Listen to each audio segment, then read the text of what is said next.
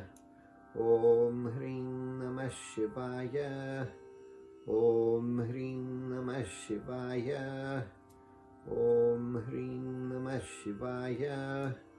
Om Hrim Namah Shivaya.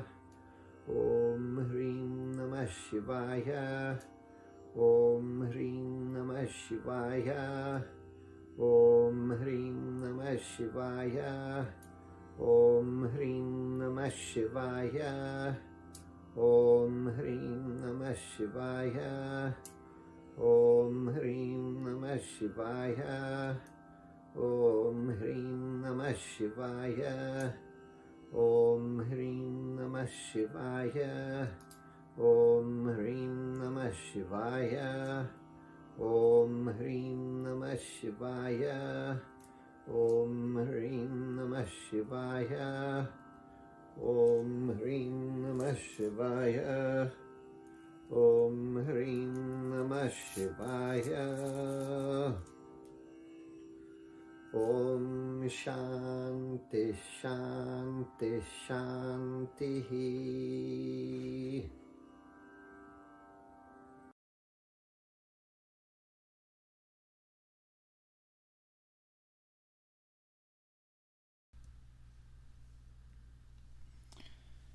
The instructions for the meditation are to sit silently, the spine straight, shoulders back and relaxed.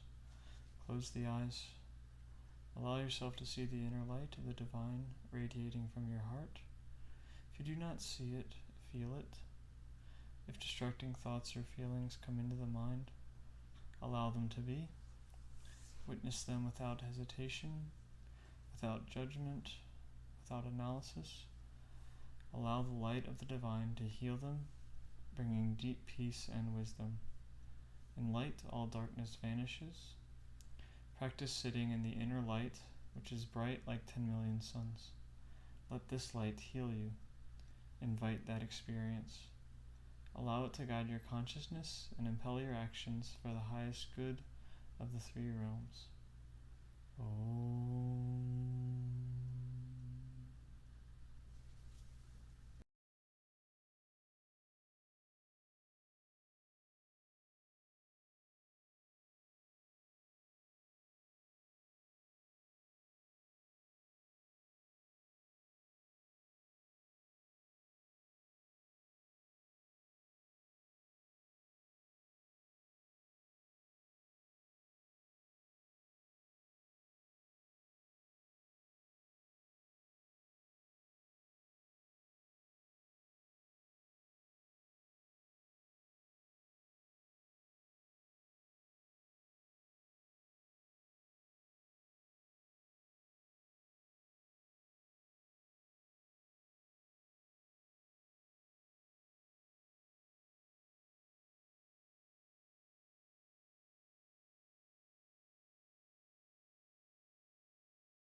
Puja is a traditional system of offerings, coupled with mantras and visualizations revealed by the sages to help people seek the assistance of divine beings in their lives and spiritual practice. Puja ceremonies can be simple, as in the case of the offerings made daily in the homes of millions of Hindus, or extremely complicated, as are the rituals of temple consecration, which require the participation of hundreds of devotees and dozens of well-trained priests. The oil lamps, fruits, flowers, water, herbal incense, and other offerings provide prana, or subtle nutrients, for the devas and other inner realm beings to send blessings to the physical realm. The sacred mantras open a channel to the inner realms. The effects of puja are powerful to bring about peace and healing.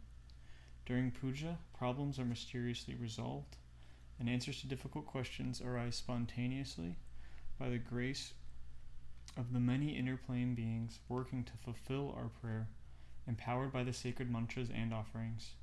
We are conducting a simple pancha puja of 5 offerings. These offerings relate to the 5 elements and are pushpa, a flower, which symbolizes the ether element; gandha, or sandalwood paste, connected to the earth element; thupa, incense symbolic of the air element; deepa, light, symbolizing fire; and naivedyam, food relating to water.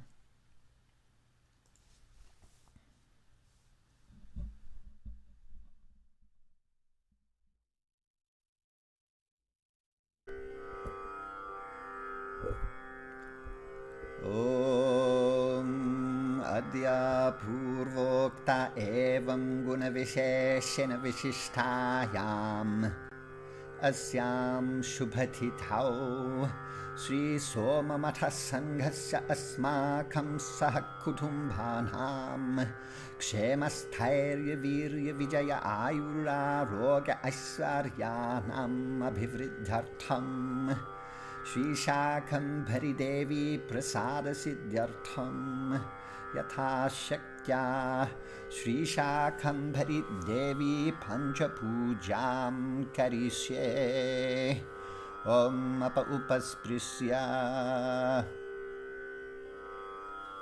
Om Jata Veda Zezunavama Soma Marathi Hato Nidahati Vedaha Sanah Parshadati Durgani Vishvanaveva Sindhum Duritatiknihi Om Am Sham Shakambhari Devye Namaha Om Bhurbhuvasvaha Asmin Chitrapathe Sri Shakambhari Devim Avahayami Sthapayami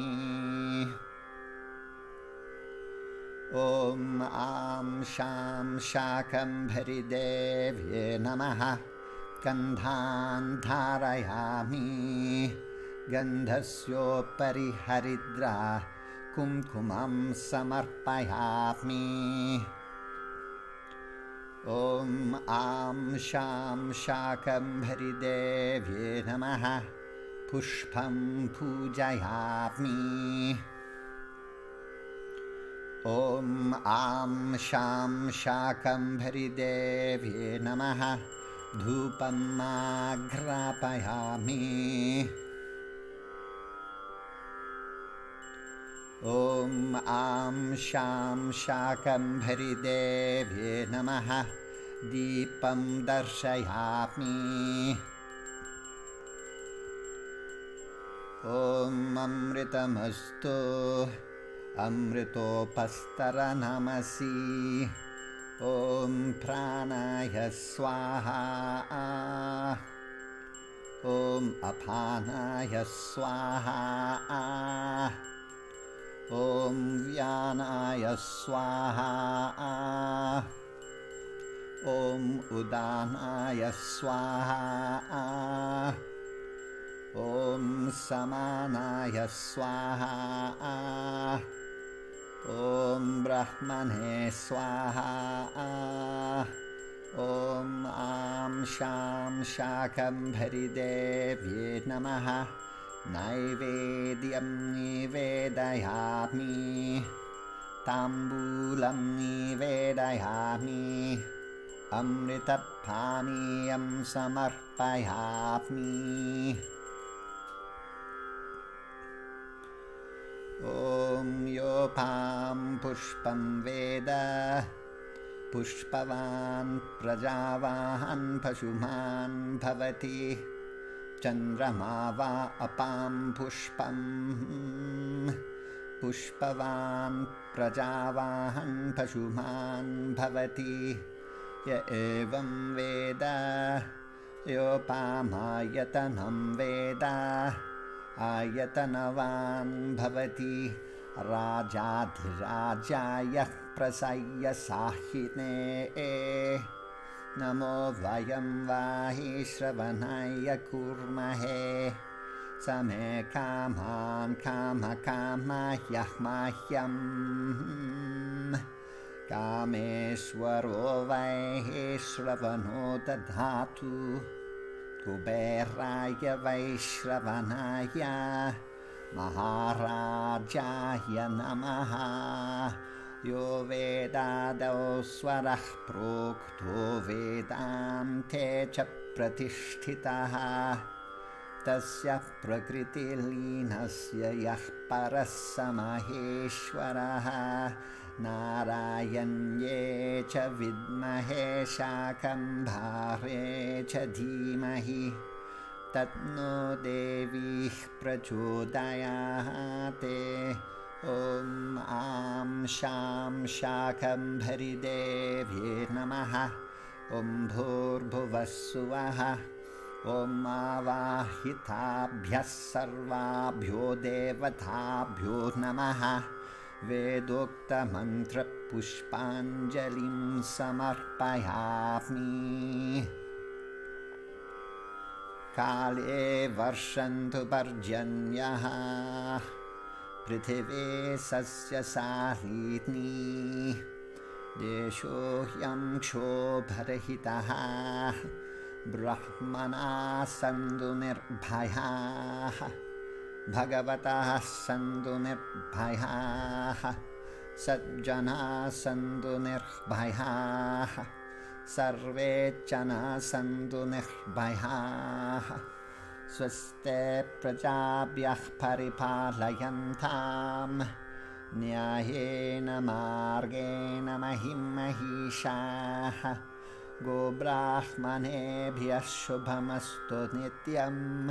लोकाः समस्ताः सुखिनो भवन्तु।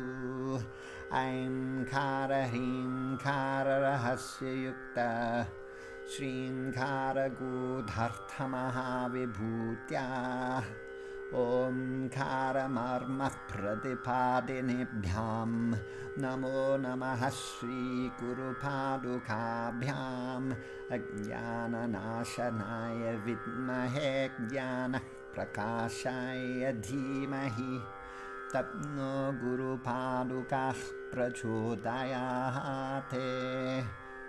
ॐ शतमानं भवति शतायुः पुरुषः शतेन्द्रिय आयुष्येवेन्द्रिये प्रतिष्ठति। ॐ सहना भवतु सहनौ भुनक्तु सह वीर्यं करवावहै तेजस्विनावधीतमस्तु मा विद्विषावहै। ॐ शान्ति शान्ति शान्तिः। ॐ तत्सत्। श्रीदेव्यार्पणमस्तु।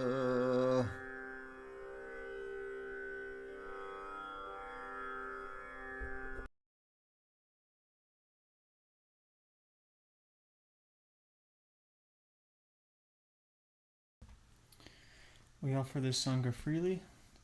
Remember to join our Patreon, donate, volunteer, and spread the word about our upcoming move. Thank you for watching, and namaste.